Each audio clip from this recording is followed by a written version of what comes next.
Alors, si on va un petit peu plus loin dans le détail et qu'on sort des données quantitatives pour prendre des données plus qualitatives, on observe que les médias ne parlent pas des femmes politiques comme ils parlent des hommes politiques. Les mots pour les dire ne sont pas les mêmes.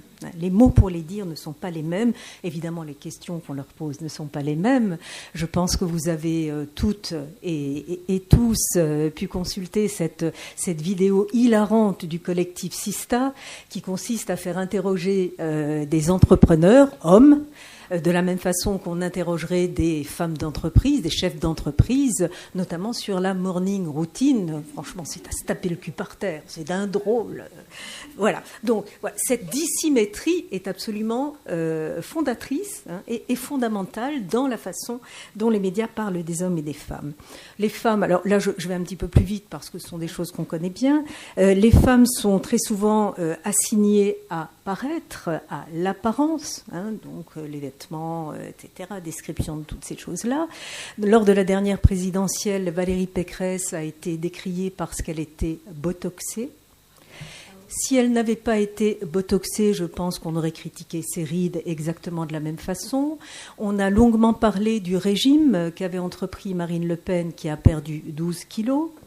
Si elle ne les avait pas perdus, je ne sais pas ce qu'on aurait dit non plus. Donc on voit aussi ces injonctions contradictoires qui sont au cœur de la représentation des femmes. Faites quelque chose pour ressembler à la femme et on vous critique. Ne le faites pas et on vous critique aussi. Et ne faites rien pour être dans ces injonctions à apparaître et on vous critiquera encore. Donc voilà, ces injonctions contradictoires sont aussi au cœur du système de représentation des médias.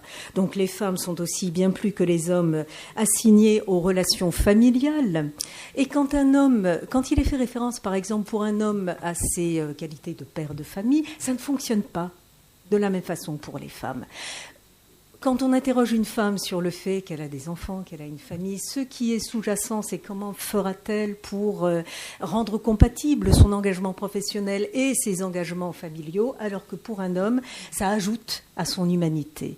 Donc même quand on a des paroles et des questions identiques, on se rend compte que compte tenu de l'asymétrie des représentations qui est sous-jacente, ce sexisme systémique que j'évoquais tout à l'heure, le résultat n'est pas non plus le même.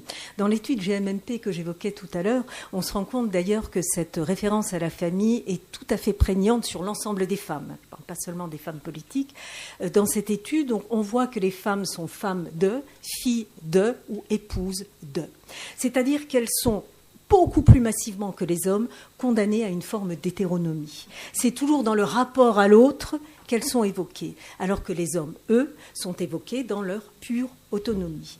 Donc là encore, on voit qu'il y a des entrées massives qui rendent difficile l'inscription des femmes en politique comme sujet pensant, sujet autonome, etc.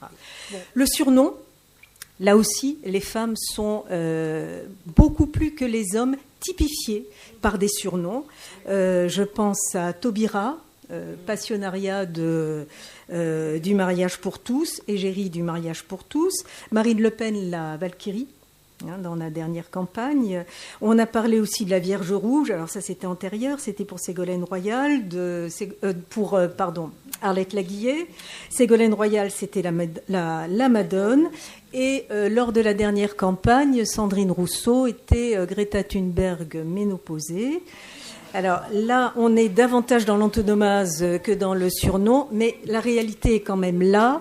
Et on se rend compte que ce soit dans ce Greta Thunberg ménopausée, que ce soit dans la Madone, la Vierge Rouge, etc., la question de la sexualisation et de la sexualité est toujours au cœur des surnoms qui sont donnés aux femmes.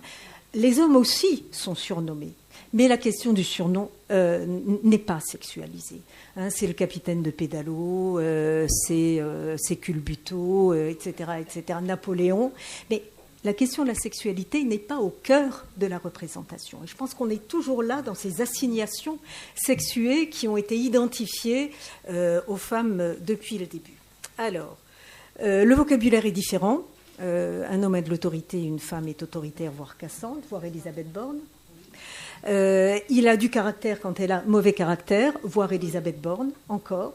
J'ai fait une petite revue de presse avant de venir. J'ai pris toutes les descriptions d'Elisabeth Borne, c'était à peu près ça. Il a le sens de l'initiative quand elle est imprévisible ou incontrôlable. Il a de l'ambition quand elle est ambitieuse. Quand il reconnaît ne pas savoir, il est honnête. Elle est incompétente, bien entendu.